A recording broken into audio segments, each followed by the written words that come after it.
তেমনি রাধারানী হচ্ছেন সাগরের মতো, তার থেকে প্রতিনিয়ত ছোট বড় কত ভাব তরঙ্গের উদয়, সমুদ্রের তরঙ্গের মতো। উদ্ধব দাঁড়িয়ে দাঁড়িয়ে দেখছেন, কিছু বলতেই পারছেন না, কেবল হাত জোর করে গৌরবে দাঁড়িয়ে আছেন। এত ভাব তরঙ্গ প্রশমিতই হয় না, বলবে কি করে? তার থেকে সেই ভাব তরঙ্গের কিছু নিয়ে কৃষ্ণ আজকে উপস্থিত। এখন যারা সাগরে স্নান করতে জানে না, সাগরের ঢেউ তাদের ইচ্ছা মতো কখনো তীরে, কখনো নিজের গর্ভে একেবারে আশ্রে ফেলে, টেনে নেয়। আজ কৃষ্ণের হয়েছে সেই অবস্থা। কখনো সেই প্রেমের তরঙ্গাঘাতে একেবারে কুর্মাকৃতি, কুর্মাকৃতি মানে খর্বাকৃতি কে কে হয়েছে? কৃষ্ণই হয়েছেন, একবার নয় দুবার। প্রথম হয়েছে তার প্রথম রূপ জগন্নাথ, এও রাধা প্রেমের বিকার, খর্বাকৃতি। এই জন্যে এই যে উড়িয়া ভাষায় যে কীর্তন করায়, অমর চকর নয়ন, অমর কালা মদন। চকর নয়ন মানে চক্র নয়ন, তোমার সে অমর কালা মদন শ্রী জগন্নাথ দেবর্ষিকে প্রেরণা দিয়ে আনলেন। দেবর্ষি দেখে অবাক, এই রূপ তো কোনোদিন দেখিনি। দ্বারকার রূপ, দীর্ঘ স্বরূপ, ছোট হয়ে হাত পা একেবারে কনিষ্ঠ, মানে হাতের সুদর্শন চক্র গলে গিয়ে, কমল নয়ন, লম্বা নয়ন গলে গিয়ে গোল হয়ে দাঁড়িয়ে আছেন। দেবর্ষি বললেন, প্রভু এই রূপ জগতে প্রকট করতে হবে। বলে হবে, তবে এখন নয়, আগামী কলিতে নীলাদ্রিতে আমি দারু ব্রহ্ম রূপে এই রূপেই প্রকটিত হব। এটি রাধা প্রেমের বিকার। এখানে কৃষ্ণকে একবার এই প্রকার খর্বাকৃতি করেছে, আর গৌর লীলাতে এই বর্তমান কলিতে এত বড় একেবারে মানে কুর্মাকৃতি করে নিজের হাত পা সব পেটের মধ্যে ভরে গিয়ে। আর একবার করেছিল কোথায়? এই যে পেঠাগ্রামে চতুর্ভুজ রূপে, এখানে সামান্য আকারে শুধু দুটো হাত নিজের পেটের মধ্যে ভরে নিয়েছিলেন। তার থেকে বেশি জগন্নাথ রূপে, তার থেকে বেশি আজ কুর্মাকৃতি রূপে দেখিয়ে আছে। পড়িয়া যেন এক পুষ্পাণ্ড, একটা কুমড়ো, একটা বড় সড়ো কুমড়ো পড়ে আছে। কুমড়ো বাইরে কৃষ্ণ বর্ণের, আর এটি হচ্ছে পীত বর্ণের, মনে যেন একটা পাকা হলুদ কুমড়ো পড়ে আছে। এমন ভাবে এতটুকু এইভাবে নিয়ে এসছে। তাহলে রাধারানীর প্রেমের কত শক্তি, বল, মহিমা, যে আজ সেই প্রেমের ঠাকুরকে ক্ষুদ্র খর্ব করতে করতে কোন স্তরে এনে ফেলেছেন। সর্বদামোদর প্রভু তাড়াতাড়ি তাকে শরীর উঠিয়ে স্নান আদি করে গম্ভীরায় নিয়ে আসে। এসে ধীরে ধীরে নাম কীর্তন করতে করতে আবার মহাপ্রভু আগের মতো হতে লাগলো। মহাপ্রভু বলছেন, স্বরূপে কহে তুমি আমা আনিলে গতি, এটি উঠিয়া বসিয়া প্রভু চাহি ইরতি উতি। আসলে গেছিলেন অন্য জায়গায়, সেই ভাবাবেশটা রয়ে গেছে। এদিক ওদিক তাকিয়ে বলছে, কেন আনলে? বেণু শব্দ শুনি আমি গেলাম বৃন্দাবন, দেখি কষ্টে বেণু বাজায় ব্রজেন্দ্র নন্দন। সংকেতে বেণুনাদে রাধা আনি কুঞ্জ ঘরে, কুঞ্জরে চলিলা কৃষ্ণ ক্রীড়া করিবারে। তার পাছে পাছে আমি করুণে গমন, তার ভূষাধ্বনিতে আমার হইল শ্রবণ। আমি দেখলাম বৃন্দাবনে কৃষ্ণ একটা কুঞ্জে মানে বেণুধ্বনি করে কুঞ্জতে ইশারা করলেন, সঙ্গে সঙ্গে রাধা ঠাকুরানী সেই দিকে যাচ্ছে, আমিও তার পশ্চাৎ পশ্চাৎ যেতে লাগলাম। আর তুমি সেইখান থেকে হেডকালে তুমি সব কোলাহল করি, আমা ইহা লইয়া না বলাৎকারে ধরি। কলপদামৃত বেণু গীত সম্মোহিতার্য চরিতান্ন চলে ত্রৈলোক্যাম, ত্রৈলোক্য সৌভগ মিদঞ্চ নিরীক্ষ রূপম যদ্গদ্বিজ দ্রমৃগা পুলকান্ন বিভ্রম। সেই রাসের থেকেই বলছেন যে এই প্রকার তার সেই কলবেণুটা শ্রবণ করে, যেখানে জগতে ত্রিজগৎ মুগ্ধ, যত স্ত্রী জাতি ইত্যাদি সকলে মুগ্ধ। যদ গো দ্বিজ দ্রুম মৃগা, যত গো ইত্যাদি মানে পক্ষী, পশু পাখি, বৃক্ষ স্থাবর জঙ্গম সকলে পুলকান্ন বিভ্রম, তারা প্রত্যেকে পুলক আদিকে প্রাপ্ত হয়েছিল। তাহলে আমরা স্ত্রী জাতি, আমরা অনুরাগিনী, আমরা কেন হব না? হইল গোপী ভাবাবেশ, কইল রাসে পরবেশ, কৃষ্ণের শুনুপেক্ষা বচন, কৃষ্ণের মধুর হাস্যবাণী, ত্যাগে তাহ সত্যমানী, রসে কৃষ্ণ দেন ওলাহন। কৃষ্ণ বলে যাও, ঘরে চলে যাও বলেনি। শ্লোকটার মধ্যে দুই রকম অর্থ ছিল। তিনি বলছেন, রজন্যেষা ঘোর রূপা ঘোর সত্য নিষেবিতা প্রতিজাত ব্রজং নেহ শ্রেয়ং স্ত্রী সুমধ্যমা। হে গোপীগণ, এই ঘোর রজনীতে এখানে থেকো না, যাও ঘরে চলে যাও। এটি হলো ওপরের সন্ধিযুক্ত অর্থ। আর সন্ধি বিচ্ছেদ করে এটি অর্থ হবে, এষা রজনী অঘর রূপা অঘর সত্য নিষেবিতা প্রতিজাত ন ইহস্থেয়ং সুমধ্যমা। হে ব্রজরমণীগণ, যাদের দেহের মধ্যভাগ অত্যন্ত সুন্দর, বা বাল্য যৌবন যার মধ্যে যৌবনকাল অত্যন্ত সুন্দর, সেই সুমধ্যমাগণ তোমরা এখানেই থাকো। এখন কবিগণ বুঝতে পারেনি, তারা প্রথম অর্থটা নিয়েছে। ধার্মিক কুমারীগণের বস্ত্র হরণ করেছিল, বলে দাও আমরা চলে যাব। কৃষ্ণ বলছেন, ললিতে তুমি যতই আচলি পাচলি থাকো, আমি রাজকুমার, আমি তোমাদের দলে নেই। বলে, তুমি যে কত বড় ধার্মিক সেটা। এখানকার উদাহরণটা আমার একটু অন্যপ্রকার। ওটা হচ্ছে গোবিন্দ দাসের উদাহরণ, মানে তার পদাবলিতে। আর ইনি বলছেন, নাগর তুমি কহ তুমি করিয়া নিশ্চয়, এই ত্রিজগৎ ভরি যত আছে যত যজ্ঞা নারী, তোমার বেনু কাহানা আকর্ষয়। কইলা যত বেনুধ্বনি সিদ্ধ মন্ত্রাদি যোগিনী, দুতি হইয়া মোহে নারীর মন, মহৎ কণ্ঠা বাড়াইয়া আর্য পথ ছাড়াইয়া আনি তোমায় করে সমর্পণ। তোমার বেনুর মধ্যে কি জানি কোন সিদ্ধ মন্ত্র বাজে, নাকি যোগিনীর মন্ত্র বাজে। নারীর যে আর্য পথ, নারীর যে ধর্ম, তাকে লঙ্ঘন করি চ্যুত করি তোমার কাছে উপস্থিত করায়। ধর্ম ছাড়ায় বেনু দ্বারে, হানে কটাক্ষ কাম সরে, লজ্জা ভয় সকল ছাড়ায়। এবে আমায় করি রোষ, কহি পতি ত্যাগ দোষ, ধার্মিক হইয়া ধর্ম শিখায়। ও, তোমার বেনুরই এই প্রকার গুণ। ওই যে ধনী বড় উদ্ধত, পতিব্রতার ভাঙে ব্রত, প্রতিকূল হইতে টানি আনে, যোগী যোগ ভুলে মনি ধ্যান টলে, ধায় কামেনে কাননে ত্যাজি কুলে। তোমার বেনুদ্দারে তুমি আকর্ষণ করে নিয়ে আসো, আর এখন এসে আমাদের পতি ধর্ম শিখাচ্ছ। পতি দুঃশীল, দুর্ভগ, জড়, রোগী, নির্ধন, তাকে ত্যাগ করতে নেই। পতি তো তুমি, কারণ যে পাতি রক্ষতিথি পতি পাধাতু পালনে, তো তুমি আমাদের কখনো বিষ, জল, বেল, রাক্ষস, বিদ্যুৎ ইত্যাদি থেকে রক্ষা করেছো। তো তুমি তো যথার্থ পতি, আমরা তো যথার্থ পতির কাছেই এসছি, আবার ঘরে যেতে বলছো কেন? এই রূপে যেভাবে গোপীগণ সেখানে মানে দক্ষিণ থেকে বামাতে পরিণত হয়েছিল, সেই ভাবগুলো এখানে শ্রীমান মহাপ্রভু একসঙ্গে আস্বাদন করছেন। সেই সঙ্গে কণ্ঠের গম্ভীর ধ্বনি, নবগণ ধ্বনি যিনি, যার গুণী কোকিল লাজায়। তার রাতে বসে মহাপ্রভুর গম্ভীর লীলা চিন্তন করেন, অধ্যয়ন করেন, ঘুম আর আসে না। উনি নিজেই লিখেছেন, আমার প্রতি প্রভুর মস্ত বড় আশীর্বাদ ঝরে পড়ল। তা আমি ভাবলাম, যখন এভাবে ঘুমই আসে না, তা চুপচাপ বসে থেকে কি করব। তখন প্রভুর ইচ্ছায় ধরলেন কলম, আর সেই কলম থেকে যে দুটি অমৃত, মানে সেই খনিজ থেকে যে দুটি মহামূল্যবান রত্ন বেরিয়ে এলো, তাই হলো গম্ভীরায় শ্রী গৌরাঙ্গ এবং নীলাচলে ভুজ মাধুরী। এইখানে শ্রীমান মহাপ্রভু রাতে, আমরা একদিন কথা প্রসঙ্গে বলেছি, রাতে অনেকে ঘুমায় না। যারা নিশাচর তারা ঘুমায় না, তারা রাতেই বের হয়। যারা চোর তারা রাতে ঘুমায় না, ডাকাত রাতে ঘুমায় না, ব্যবসায়ী রাতে ঘুমায় না, যারা কৃত্রিম সোনা তৈরি করে তারা ঘুমায় না, আর যারা পরমার্থকামী তারা রাতে ঘুমায় না। এতগুলি লোক, এতগুলি প্রাণী নিশাচর, একেবারে ঘুমায় না। তাহলে কখনো ঘুমালো বা কিছু প্রায় করে, তারা রাতেই তাদের সাধন। কারণ সোনা তৈরি করতে পারলেই তো টাকা, পারদার গন্ধক মেলে না, রাত ভোরে শুধু মিলাতেই থাকে, মিলাতেই থাকে, মিলাতে মিলাতে মিলে গেলেই টাকা। অর্থের লোভে রাত্রি জেগে থাকে, আর যারা পরমার্থী তারা পরমার্থের লোভে রাত্রি জেগে থাকে। ইয়া নিশা সর্বভূতানাং তস্যাং জাগ্রতে সংযমে, যস্যাং জাগ্রতে ভূতানি সা নিশা পশ্যতো মুনে। গীতার দ্বিতীয় অধ্যায়ের এই শ্লোকের মধ্যে বৈষ্ণবের অনেক চাবিকাঠি রয়েছে। দুটি সন্ধ্যার কথা বললেও সন্ধ্যা 4টি বা 4টি মুহূর্ত, তার মধ্যে যা নিশা সর্বভূতানাং, সকল প্রাণীর কাছে যেটি নিশা রাত্রে, তস্যাং জাগ্রতি সংযমে, তাতে সংযমী সাধক পুরুষ।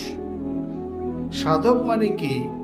যিনি যত্নশীল তিনি সাধক। কিসে যত্নশীল? নিজের পরমার্থে। তাকেই সাধক বা সাধিকা বলা হয়।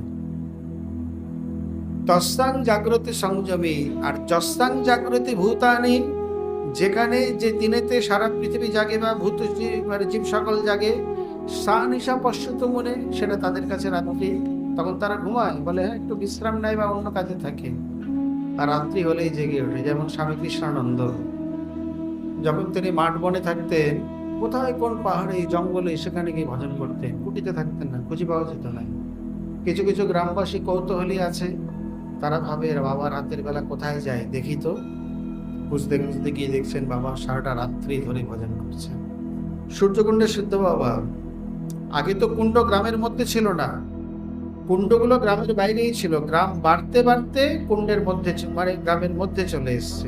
ব্রজবাসীদের যা রীতিনীতি, এদের দিনে যা কাজ, সন্ধ্যা হলো যে যার ঘরে। সেই সময় তিনি কুটির থেকে বেরিয়ে কুণ্ডের তীরে বসে উচ্চস্বরে বিহাগড়া কীর্তনাদি দিয়ে সারাটা রাত্রি নিজের ভজন করতেন।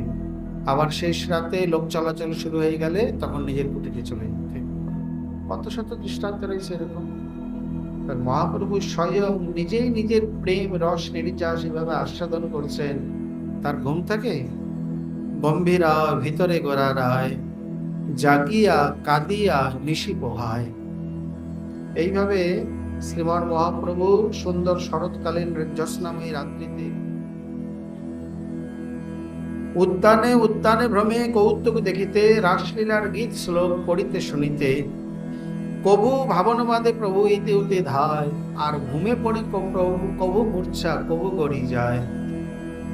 এইভাবে রাসলীলার আবেশে বা গীতের শ্লোকে একদিকে ভাগবত একদিকে গীত গোবিন্দ একসঙ্গে দুটি রাসলীলায় আস্বাদন করছেন। করতে করতে কখনো তিনি মূর্ছিত হয়ে, কখনো কি অতিশয় মূর্ছিত হয়ে পারেন বা এদিক ওদিক ধাবিত হয়ে যান। সহস্র বদনে যবে কহে অনন্ত, একদিনের লীলা তবু নাহি পাই অন্ত। এইরূপে ক্ষণে ক্ষণে উঠে প্রেমার তরঙ্গ অনন্ত, জীব ছাড় কাহা তার পাইবে কে অন্ত। একদিন হয়েছে কি, এইভাবে করতে করতে এই মতো মহাপ্রভু ভ্রমিতে ভ্রমিতে আইটোটা হইতে সমুদ্র দেখে আচম্বিতে। আমরা তো গম্ভীরার কথা বলেছি, চৈতন্য চরিতামৃতে কি বলছে দেখুন। আইটোটা কোথায়? জগন্নাথ মন্দির তার থেকে 1 কিলোমিটার এগিয়ে, মানে গুন্ডিচার দিকে যেতে। গুন্ডিচার জগন্নাথের মাঝামাঝি আইটোটা, যেখানে প্রভু রথযাত্রায় ক্লান্ত হয়ে বিশ্রাম নিতেন। আইটোটা থেকে সমুদ্র দেখা যাচ্ছে, তাহলে কি রকম ফাঁকা ছিল। গম্ভীরা থেকে তো দেখা যাবেই, সিদ্ধবগল থেকে তো দেখা যাবেই, তার মানে মনে হয় মন্দির থেকেও সমুদ্র দেখা যেত। আইটোটা থেকে যদি দেখা যায় সমুদ্র, তাহলে মন্দির থেকে তো দেখা যাবেই। এইভাবে জ্যোৎস্নাময়ী রাত্রিতে আইটোটা থেকে সমুদ্র দেখে আর সুন্দর চন্দ্রকান্তি পড়ে, মানে জ্যোৎস্না পড়ে, সমুদ্র তো তরঙ্গময়, একবারে কিরণ ঝলমল করছে। আর নিশিকাল তো কোনো শব্দ নেই, নির্জন নিঝুম। শব্দের কলতানটা, তরঙ্গের কলতানটা বহু দূর পর্যন্ত শোনা যাচ্ছে। ঝলমল করে যেন যমুনার জল। সাগরের নীল তরঙ্গ দেখে মহাপ্রভুর এই ভাব, সমুদ্রের তরঙ্গ তো নয়, মহাপ্রভুর ভাব তরঙ্গ উতলে উঠেছে। অলক্ষিতে যমুনা ভ্রমে প্রভু ধাইয়া চলিলা, অলক্ষিতে যায় সিন্ধু জলে ঝাঁপ দিলা। বারবার লক্ষ্য করুন, ভ্রম শব্দটা দিচ্ছেন। ভ্রম না থাকলে দিব্যন্মাদ হয় না। এটা সাগরের জল, যমুনার জল নয়, কিন্তু যমুনার জল ভ্রমে তিনি সেখানে গিয়ে ঝাঁপ দিলেন। পড়িতেই হইল মূর্ছা কিছুই না জানে, কবু ডুবাই কবু ভাষায় তরঙ্গের গণে। কেন? মহাপ্রভু দেখছেন রাশিতে জলকেলি রয়েছে বা নিত্যলীলাতেও জলকেলি থাকে। সেই জলকেলি স্মরণে মহাপ্রভু এতটাই ভাবের প্রাবল্য যে সমুদ্রে পড়তে পড়তেই মূর্ছিত হয়ে পড়েছেন, আর সাগরের তরঙ্গে একেবারে নিয়ে চলে গেছে কোণারকের দিকে।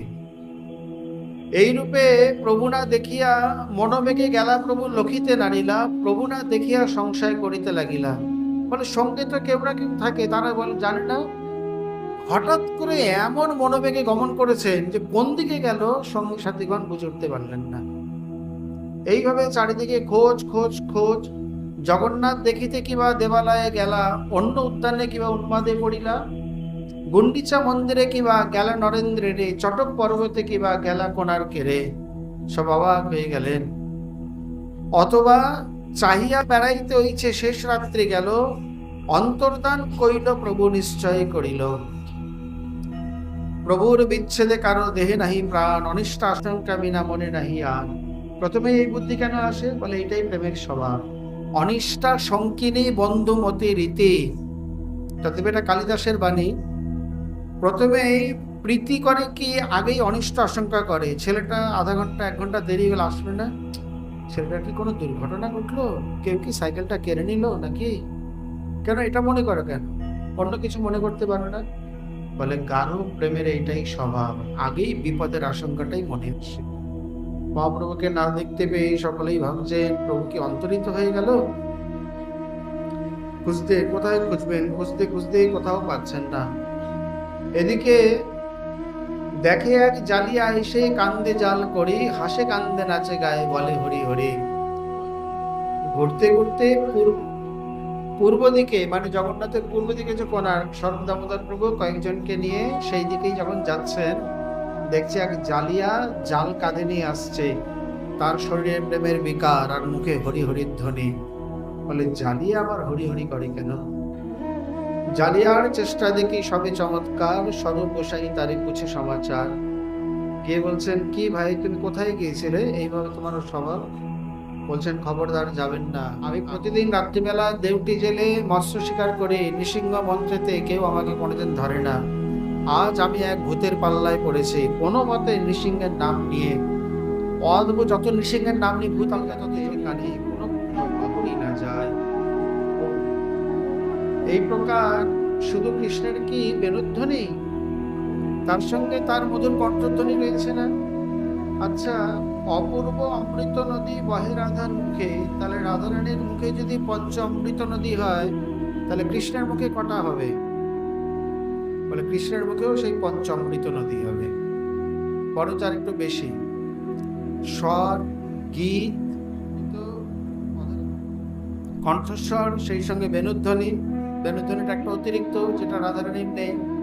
নেই যে একেবারে নয়, তিনি যখন বংশী বাজায়, পদাবলিতে আমরা বংশী শিক্ষা দেখি, বা ললিত অলঙ্কারে যখন তিনি ভূষিত হন, তখন উনিও বেণু নিয়ে ত্রিভঙ্গ ভঙ্গিময়ে দাঁড়ায়। কেবল কৃষ্ণ যে ত্রিভঙ্গ তা নয়, এখানে একমাত্র ললিত অলঙ্কারে রাধারানীও বেণুটাকে নিয়ে এরকম কৃষ্ণের মতো বেঁকে দাঁড়ায়। শুধু যদি রাধা দেখে কৃষ্ণ, দোহে দোহা মিলিবারে হয়ে সব কৃষ্ণ, তখন আর কেউ ধৈর্য রাখতে পারে না, উভয় মিলিত হওয়ার জন্য পাগল হয়ে ওঠে। সেই কথাই বলছেন, তাহলে কেবলমাত্র এই বংশীরূপী অধরামৃত নয়, সেখানে কণ্ঠস্বর গীতরূপী অধরামৃত রয়েছে, সেই সঙ্গে তার বচনামৃত।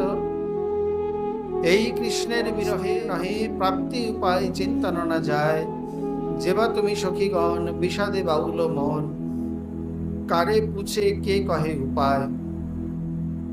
সখী হে কহো কি করে উপায়, কাহা গেলো কাহা যাও, কাহা গেলে কৃষ্ণ পাও, কৃষ্ণ বেনু মোর প্রাণ যায়। ক্ষণে মন স্থির হয়, তবে মন বিচার হয়, বলিতে হইল মতি ভাবত গম। পিঙ্গলার বচন স্মৃতি করাইল ভাবমতি, তাতে করে অর্থ নির্ধারণ। পিঙ্গলার বচন স্মৃতি মানে অবধূত চরিতে পিঙ্গল উপাখ্যান আছে। বিধনগরে এক পতিতা ঠান্ডার দিনে বাইরে দাঁড়িয়েছিলেন সূক্ষ্ম বসন করে, আশা করে। যখন দেখলেন না এখানে দাঁড়িয়ে কোনো লাভ নেই, মন থেকে আশাটা মুছে গেল, তখন গিয়ে বিছানায় শুয়ে পড়লেন। ওই কথাটা বলছে, আমি কেবল আমার পঞ্চেন্দ্রিয়ে কৃষ্ণ মাধুর্য আশা করি, এই জন্যই আমার এত দুঃখ। যদি আমার মনে আশা না থাকতো তাহলে আমার দুঃখ হতো না। এই শ্লোকগুলোকে এক এক ইন্দ্রিয়ে শব্দ, স্পর্শ, রূপ, রস, গন্ধ, 5টি বিষয় পঞ্চ ইন্দ্রিয়ে 5টি শ্লোকে গোবিন্দ লীলামৃতে কবিরাজ গোস্বামী আবার ব্যাখ্যা করেছেন। সব শ্লোকের শেষে রয়েছে তনতি স্পৃহা। তনতি স্পৃহা একটা অঙ্গগন্ধ, স্পর্শ, অধর রস, তার অঙ্গকান্তি ইত্যাদি ইত্যাদি করে সেই নিজের শ্লোক বলে এখানে নিজেই মহাপ্রভুর ভাবেতে তিনি ব্যাখ্যা করে দিলেন। এই রূপে মোর মন বাম দিন জলবিন যেন মিন, কৃষ্ণ বিনু ক্ষণে মরি যায়, মধুর হাস্য বদনে মনোনেত্র রসায়নে, কৃষ্ণ তৃষ্ণা দ্বিগুণ বাড়ায়।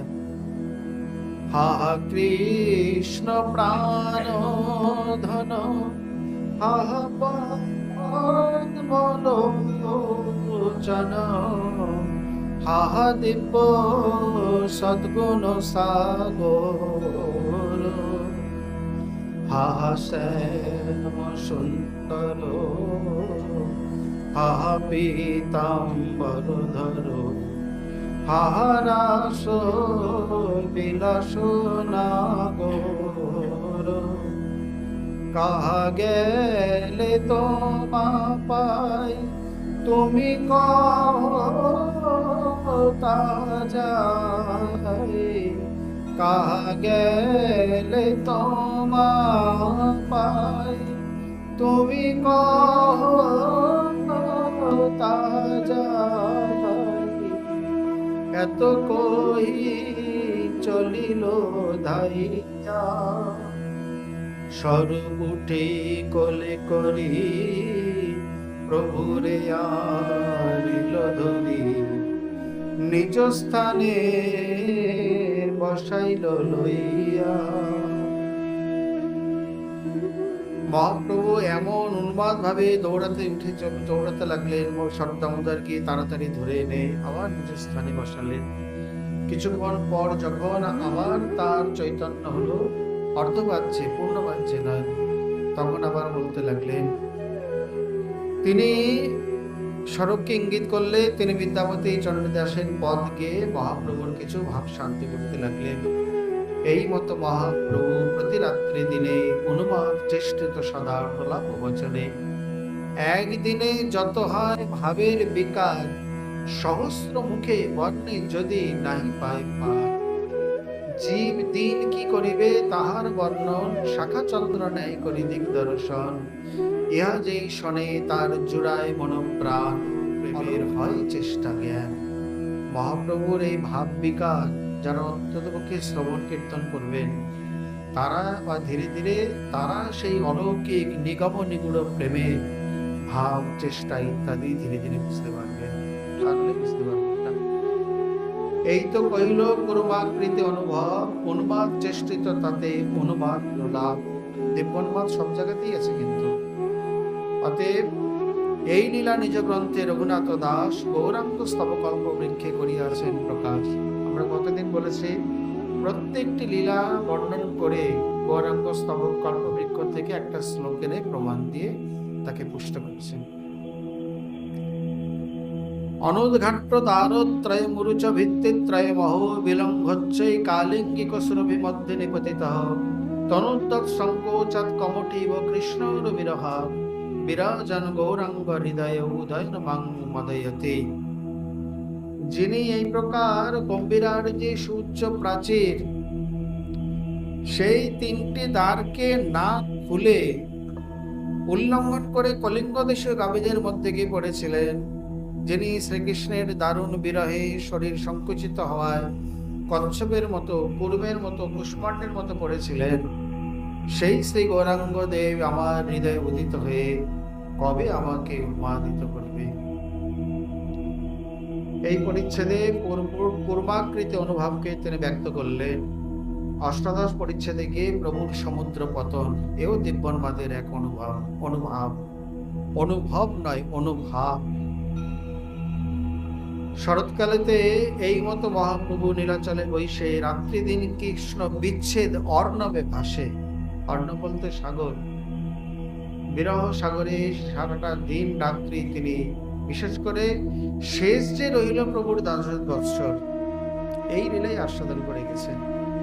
শরৎকালের রাত্রি শরৎ চন্দ্রিকা উজ্জ্বল, প্রভু নিজ গণ লইয়া বেড়ান রাত্রি সকল।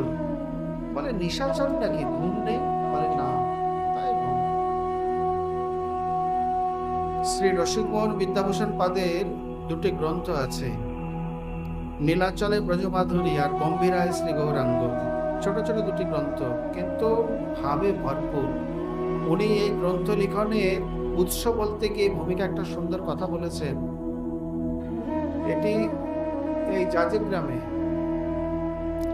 এখানে